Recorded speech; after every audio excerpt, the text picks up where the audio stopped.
everyone, welcome back for another deep dive. Today we are going to get into a topic that affects all of us in the UK. Yeah, taxes. Everyone's favorite topic. Right. But actually, this is going to be pretty interesting. We're checking out this video essay that argues the UK tax system, well, it claims it's actually costing us billions. Billions. Yeah, billions with a B. Apparently, it's outdated practices and this, lack of clarity. It can lead to people overpaying, missing out on refunds and all sorts of things. Yeah, I can see how that would happen. Yeah. It's definitely not the simplest system to navigate. Exactly. So in this deep dive, we're going to try to break down some of the key points from the video, and hopefully by the end, you'll be a little bit more tax savvy and maybe even find some ways to keep more of your hard-earned money in your own pocket. Sounds good to me. Okay, so the video starts out with this almost unbelievable scenario. Imagine the UK government sends you a check, right?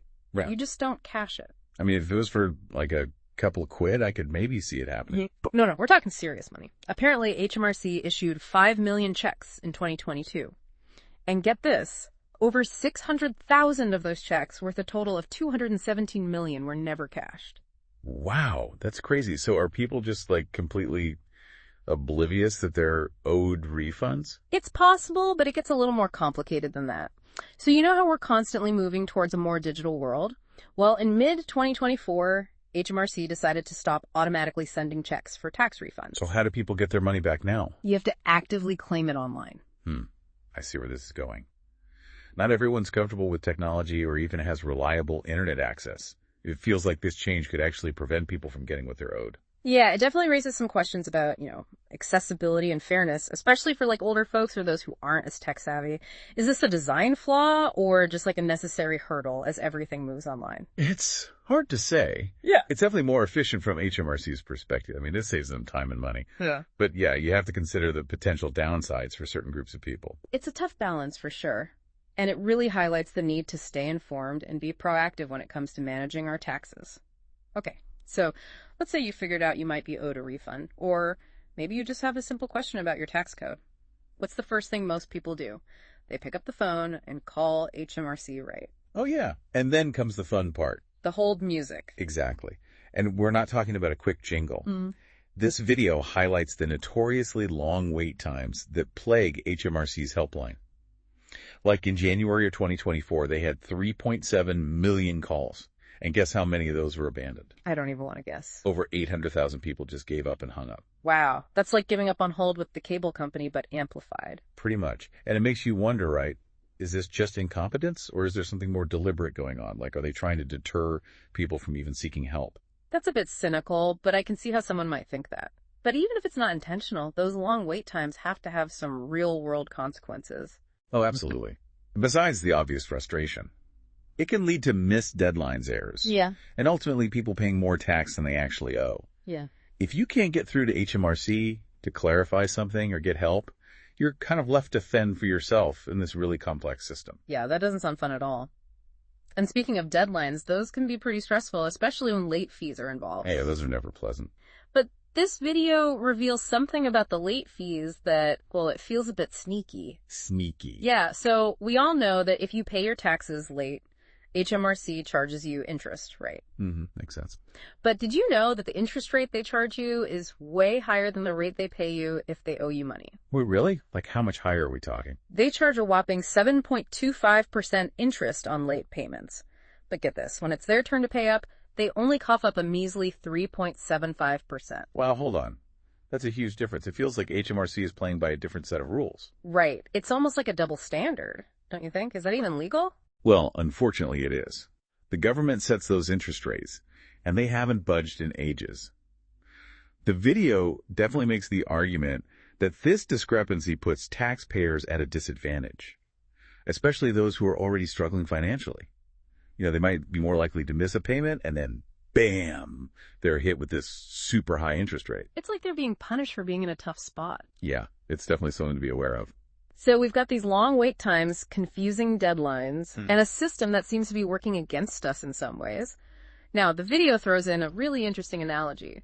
It compares the UK tax system to something completely unexpected, a 150-year-old keyboard. A keyboard. Okay, now I'm intrigued. Right. What could that possibly have to do with taxes? Well, the video talks about the QWERTY keyboard, the one we all use, and this other layout called the Dvorak keyboard. I've heard of that. Isn't it supposed to be more efficient? Exactly. But it never really caught on because Yeah. QWERTY was already so established. Everyone was used to it, even if it wasn't the best system. Ah, so it's a case of better the devil you know. Pretty much. And the video argues that the UK tax system might be suffering from the same kind of inertia. It's clinging to these outdated practices, even if there might be better alternatives out there. It's stuck in its ways, like that old QWERTY keyboard. So is the UK tax system stuck in its ways like an outdated keyboard. We'll find out after the break. We'll be right back. And we're back with our deep dive into the wild world of UK taxes. Before the break, we were talking about this fascinating analogy between the tax system and an outdated keyboard. Like, is the UK tax system really just stuck in its ways, clinging to old practices, even if there are better options out there? Well, the video certainly seems to think so. It argues that just like that old QWERTY keyboard, the UK tax system might be held back by its own inertia, resistant to change, even if change could be beneficial. So is it just a matter of, finding the right Dvorak for taxes? What would a more efficient system even look like? That's a big question, and there's no easy answer. But the video does offer some suggestions, like simplifying the tax code itself, making it easier to understand, more user-friendly. That would be a welcome change. I think everyone can agree on that. But the video doesn't just stop at simplifying the code. It goes even deeper. It talks about this whole issue of allowances and reliefs. Ah, yes, the hidden gems of the tax system. Exactly. It claims that billions of pounds in unclaimed allowances and reliefs are just sitting there every year. Like, people are missing out on money that they're rightfully entitled to. It's true. There are so many different allowances and reliefs out there that people just aren't aware of. Or maybe they are aware of them, but the process of claiming them seems too complicated and daunting. So it's like this treasure chest full of money, but it's buried under a mountain of paperwork and jargon. Pretty much. Yeah. And the video argues that HMRC could do a much better job of raising awareness and simplifying the process for claiming these benefits. Okay, so let's get into the specifics. What are some of the most common allowances that people miss out on? Well, one of the big ones is the marriage allowance. It allows a lower-earning spouse to transfer part of their tax-free allowance to their higher-earning partner. It can actually save couples up to 250 ducats a year. That's not chump change, especially with the cost of living being what it is these days. But if it's such a good deal, why are so many couples missing out on it? I think it's a combination of factors. Some people just don't know about it at all. Others might be aware of it, but they find the process of claiming it too confusing or time-consuming. So lack of awareness and the perceived hassle factor, those seem to be recurring themes. Definitely. And it's not just the marriage allowance. There are tons of other examples like universal credit, pension, tax relief, child trust funds, working tax credits. The list goes on and on. It sounds like there's potential financial support out there for a wide range of people. But the challenge is knowing what you're eligible for and then figuring out how to actually claim it. Exactly. And that's where the video's call to action comes in. It urges viewers to take charge of their tax affairs, to do their research, check their tax code, explore potential allowances and reliefs. Don't just be passive in this system that can sometimes feel designed to confuse you. So it's all about empowering yourself with knowledge, becoming a tax-savvy citizen. Precisely. Okay, so what's step one? Where should our listeners start if they want to make sure they're not missing out on any of these potential savings? Well, the HMRC website is a good starting point. It's not the most user-friendly website in the world all the time, but it does have information about your tax code, various allowances, and how to claim them. So it might take a bit of digging, but the potential rewards could be worth it. Definitely. Even saving a small amount each year can add up over time. It's all about those marginal gains, right? But this whole conversation brings up a bigger question. Should it really be up to individuals to decipher this complex system and fight for what they're owed? Shouldn't HMRC be doing more to make things simpler and clearer from the get-go? That's a really valid point. While individual responsibility is important, we can't ignore HMRC's role in shaping the taxpayer experience. They set the rules. They design the processes. They're responsible for providing support. So if the system is overly complex, poorly communicated, or just plain inefficient, that creates unnecessary burdens for everyone. Yeah, it's like we're being given this outdated, complicated map to navigate a really tricky landscape. We can try our best to follow it, but ultimately, we need a new map. One that's clear, accurate, and easy to understand. I like that analogy. And creating that new map requires a collaborative effort. It requires HMRC to listen to taxpayers, understand their pain points, and be willing to adapt and evolve. It also requires taxpayers to engage with the system, voice their concerns, and hold HMRC accountable for its performance. Because ultimately, a fairer, more efficient tax system benefits everyone. It ensures that the government has the resources it needs to provide essential services, while also treating taxpayers with respect and giving them the support they deserve. Well said. This deep dive has really revealed that the UK tax system, Well, it's far from perfect. It's complex, it's confusing, and it can often feel stacked against the average taxpayer. but as we've discussed, knowledge is power. The more you understand about the system, the better equipped you are to navigate it and make sure you're not overpaying or missing out on valuable benefits. So our takeaway message for today is simple. Be proactive, be informed, and don't be afraid to ask for help. And if you find yourself getting frustrated with the system, don't just grumble about it. Demand better. Because ultimately, a fairer, more transparent tax system is something we should all be striving for. It's about creating a system that works for everyone, not just the government. Couldn't agree more. And remember, understanding your tax obligations is not about trying to cheat the system. It's about being a responsible citizen, ensuring you're paying your fair share. No more, no less. Thanks for joining us on this deep dive into the often murky waters of UK taxes. We've uncovered some surprising facts, explored some potential money-saving opportunities, and hopefully inspired you to take a more active role in managing your tax affairs. We'll be back soon with another deep dive into a topic that's sure to inform intrigue, and maybe even make you chuckle.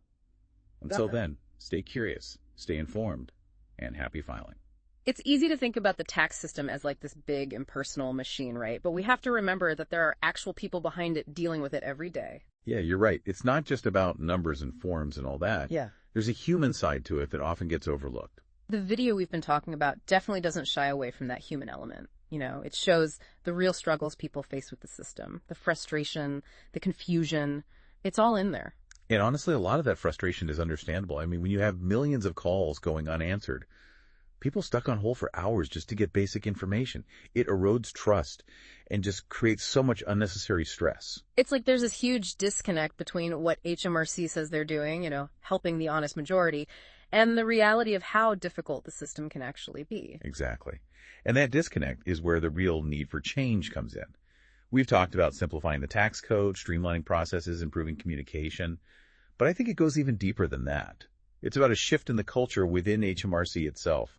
So it's not just about fixing the technical stuff, but also fostering a more supportive and responsive attitude towards taxpayers. Right. It's about treating people with respect, recognizing that everyone's situation is different, and providing the guidance and assistance they need without making them jump through hoops. Does the video talk about this idea of a cultural shift within HMRC, or is it mostly focused on things individuals can do? It touches on both. Yeah. But yeah, it makes the point that just telling people to be more proactive isn't enough. The system itself needs to be designed in a way that actually helps taxpayers, not hinders them. It's like we've been given this really old, clunky map to navigate this incredibly complex terrain. Sure, we can try to figure it out, but wouldn't it be better to have a map that's actually clear, accurate, and easy to use? Perfect analogy. And to create that new map, it's going to take a joint effort. HMRC needs to be willing to listen to taxpayers, understand their struggles, and adapt. But taxpayers also need to speak up, voice their concerns, and hold HMRC accountable. Because in the end, a tax system that's fair, efficient, and actually works for everyone benefits us all. It means the government has the money to fund essential services while treating taxpayers with respect, giving them the support they deserve.